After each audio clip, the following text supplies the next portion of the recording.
My name is Will Ferrell, and I want to tell you about a story that changed my whole life. It begins with the very last word my father ever said to me. That word was one syllable: go. I was only 11 years old. I can still feel the cold gravel under my shoes as I stood there holding a small bag of clothes. The sun had gone down, and my aunt's car was in the yard. I watched its headlights sweep across the grass like a giant flashlight. My father was standing nearby, but he would not turn around to look at me. For 20 long years after that night, I carried a weight in my heart that never got lighter. I truly believed that man had thrown me away, like something that had gone bad and wasn't worth keeping anymore. Because of that belief, I built a life centered entirely around not needing anyone else. I moved 3 states away. I made myself strong and deliberately alone. But then, last August, everything changed. I was on a beach trying to relax for the first time in 9 years when my phone lit up with a message telling me to fly home immediately and not say a word to my parents. When a second message followed and used 2 very specific names, I felt a cold knot settle in my stomach. I booked a flight that same night. When I landed, a lawyer and 2 police officers were waiting for me at the airport. What they told me made my legs give out completely. It turns out that the cruelest thing my father ever did to me was actually the most loving. And what my mother did, that is the part that still makes my hand shake. Let me step back so you understand who is telling you this. I am 31 years old now. I work as a large animal veterinarian just outside Bozeman, Montana. Most of my work happens in the middle of the night, usually in a freezing barn with ice on the windows, helping cattle and horses through emergencies that can't wait for morning. The night before all of this began, I was helping a young cow named Pickle whose calf had decided to come into the world sideways. The farmer was crying with worry. His wife was praying in the corner. I was the only person for miles staying completely calm, which is usually how my life goes. People don't call me to share coffee or conversation. They call me because something terrible is happening, and they need someone who won't panic or quit. I am very good at being the person with steady hands during the worst hour of a stranger's night. That night, the calf finally came out slippery and breathing, which is always the best sound in the world. The farmer hugged me out of pure relief. I let him hold on for exactly 2 seconds before I pulled away to clean my tools. That is the thing nobody tells you about growing up the way I did. You learn how to be useful, how to function like a good tool that people reach for in a crisis. But you never quite learn how to feel like someone who is genuinely wanted for who they are rather than for what they can do. I had a truck that was paid off, a solid career, and a kitchen with only 1 chair at the table. My Aunt Ruth used to joke that I searched for reasons to miss Thanksgiving the way other people search for new recipes. She was right. I had spent 20 years proving I needed nobody. Ruth was my father's younger sister. When my dad, Glenn, sent me to live with her at 11 years old, she could easily have treated me like an obligation. She didn't. She taught me to drive a tractor, signed my school papers, and sat in the front row cheering the day I finished my veterinary degree. Her family was the only family that ever felt genuinely real to me. That summer, Ruth forced me to take a vacation. She booked a beach house and told me I had no choice.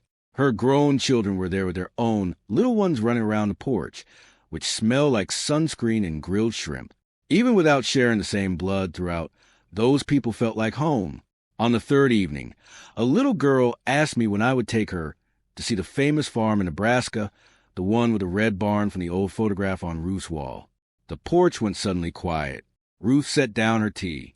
I recognized the look on her face immediately. It was a look of someone pressing their full weight against a door to keep a storm from breaking through. She redirected the conversation quickly toward the upcoming fireworks. I let it go because I am practiced at letting things go. But later, while I was drying dishes, I caught Ruth watching me with an expression I had only seen a few times in my life. It was the expression of someone terrified that a secret is about to surface. I told myself it was nothing and went out to the sand to watch the ocean go dark. That was when my phone buzzed a number I didn't recognize. I thought it would be a farmer with a sick animal. Instead, the message told me to fly home immediately and say nothing to my parents. I read it several times while the wind moved around me. The word parents landed strangely. My parents hadn't behaved like real parents since I was a small child. A second message came and mentioned two names, my mother Brenda and my uncle Roy. Seeing Roy's name made my skin go cold. People playing pranks don't know about Uncle Roy. This was not a mistake. I texted back asking who it was. The reply came fast and said it was about my father and that my mother and Roy could not know I was coming. I went inside, told Ruth only that I needed to leave, and booked a midnight flight. Whatever was waiting for me in Nebraska had been waiting for 20 years. I was not going to look away from it on the plane. I thought about what people in my hometown believed about me. They had been told a story. They were told I was a difficult child who lied and stole things, that my parents had to send me away for everyone's peace. I knew this because I went back once at 19 and watched adults change aisles in the grocery store to avoid speaking to me. I didn't try to correct them. You cannot reason someone out a lie they have decided to find comfortable. So I just worked hard, became a good doctor, and let them keep their story while I quietly wrote my OW. To be honest, I didn't fully trust whoever had sent me the message. So at 6 a.m. in the Omaha airport, before I did anything else, I dialed the old farm phone number. I hadn't called it since I was a girl. It rang 4 times and connected to a recording. It was my mother's voice, older and more tired than I remembered, asking callers to leave a message for Brenda and Roy. Hearing that Roy was already living in my grandmother Nadine's house told me everything I needed to understand. The warning that had been sent to me wasn't simply concern. It was a map showing me where the danger lived.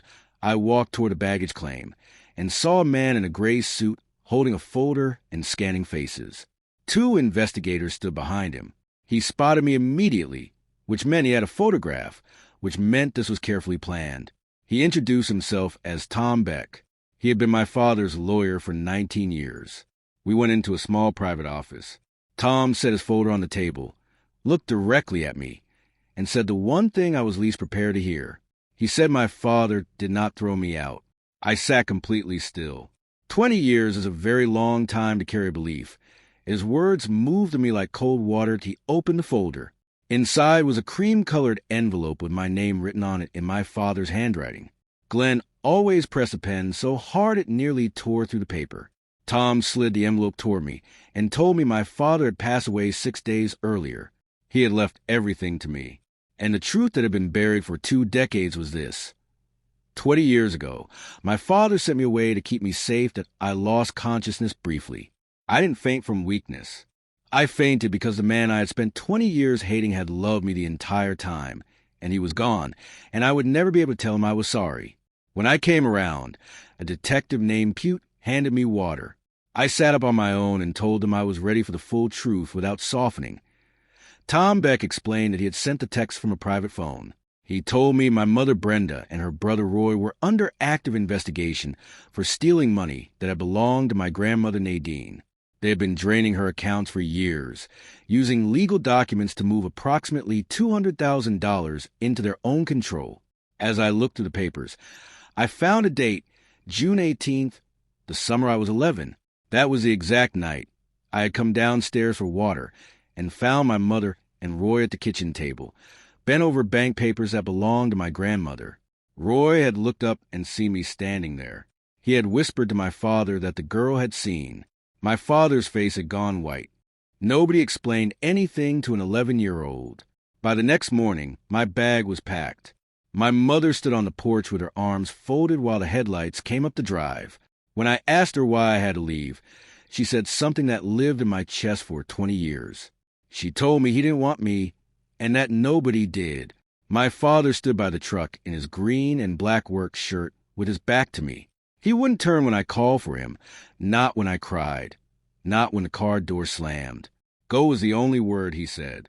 So I went, and I believed every word my mother told me, because she was my mother, and because nobody ever called to tell me the truth. Tom Beck explained that my father had known what Roy and Brenda were doing, but he couldn't yet prove it. He couldn't protect me and fight them at the same time. I asked why he never wrote or called during 20 years. Tom said my father had anticipated that exact question. He said my father didn't want to use a sad story to pull me back. He wrote a letter instead. Finished it when his heart began to fail. He said that if he saw my face while he was still alive, he would lose his courage and tell me everything, and that would put me in direct danger. He had even tried sending a Christmas card once. Roy found out and threatened him. After that, my father sent nothing. He let me hate him so I would stay far away and stay safe. Ruth arrived at the airport not long after, having boarded the next available flight. She had known the secret too. My father had made her swear never to tell me, on the grounds that if I knew, I would come back to help, and Roy and Brenda would do whatever was necessary to silence me. Tom Beck explained that the formal reading was scheduled for Friday at the farm. My mother was expecting to be handed 400 acres of land that had been in the family for a century. She had even attempted to make my father sign a document transferring the property to her in the final weeks of his life, but it had no effect. In 2019, my father had already filed a legal transfer placing the land in my name effective at the moment of his death. She could not take what he no longer owned. I decided I wanted to be present at the reading on Friday. But first, I drove out to the farm on Wednesday just to look at it. It smelled like alfalfa, the same as it always had. My mother came outside and told me what the wind blew in. She was dressed in black and performing grief very convincingly. She told me again, just as she had 20 years ago, that my father had never wanted me. I looked at her without saying a word. My brother Travis followed me to my truck. He was nervous and told me that Mom and Roy had everything arranged and that I should leave before I made things harder. I asked him one question. Had he ever actually seen me steal anything when we were children? He said no, but that Mom had told him I did. I told him I would see him Friday on Thursday evening. Roy found me near the old shed. He told me in plain terms that the family had a way of dealing with people who came back uninvited. I didn't move. I looked at my watch and told him the exact time. I told him I was a witness in an active police investigation, and that every word he was saying was being recorded. He went very still. He had sighs and intimidation on his side. I had the law in mind. That night, Travis called me. I read him a few lines from our father's letter. He didn't speak for a long time, but I could hear him crying quietly on the other end. The truth was starting to reach him. Friday was gray and warm. I put on a black dress and drove to the house. My mother had arranged chairs as though it were a performance. The pastor and several neighbors were in attendance.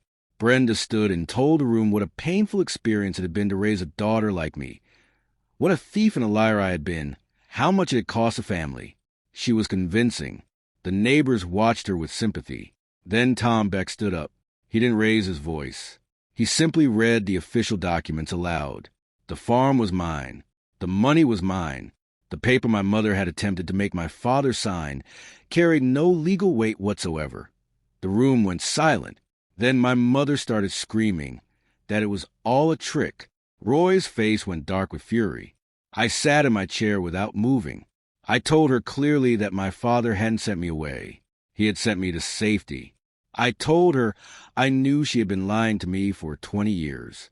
She shifted immediately, the way a person does when a loud strategy stops working. She asked if we could make a private arrangement, just the two of us, perhaps divide the land between us and keep things simple. I told her there was no arrangement to be made. Detective Pute stepped into the room and informed everyone present about the ongoing investigation into the stolen money. Roy tried to leave. The investigators followed him closely. Travis stood up in front of the neighbors and said out loud that he had never once seen me steal anything as a child. The lie that had defined my entire life was finally broken in public. In the room where it had done the most damage, that I stayed at the farm for 2 weeks after that, getting things organized and learning the land again. On my last night, I walked through the back fields alone wearing my father's green and black work shirt. It was far too large for me, but wearing it felt important. I read the final lines of his letter under the open sky. He had signed it simply, "Your father, who never once stopped loving you, I still carry sadness when I think about those 20 years, about every Christmas I didn't go home, every moment I spent telling myself I didn't need anyone, every year I spent believing I was someone nobody wanted. But underneath the sadness, I feel something I hadn't expected to feel. I feel safe. When I left the farm for the last time, my mother tried to shout something after me from the porch. I told her she didn't get to tell the story anymore. The official records told the story now. I walked to my truck and let the screen door close behind me without looking back. Some people love you with phone calls and holiday visits and arms that hold on. My father loved me by becoming the villain, so I could grow up far from the real ones. He protected me the only way he believed he could, in 20 years of silence. If you have someone in your life who protects you quietly, without asking for recognition or thanks, please go tell them what that means to you. Don't wait until all you have left is a letter delivered by a lawyer in a gray suit. Go tell them today.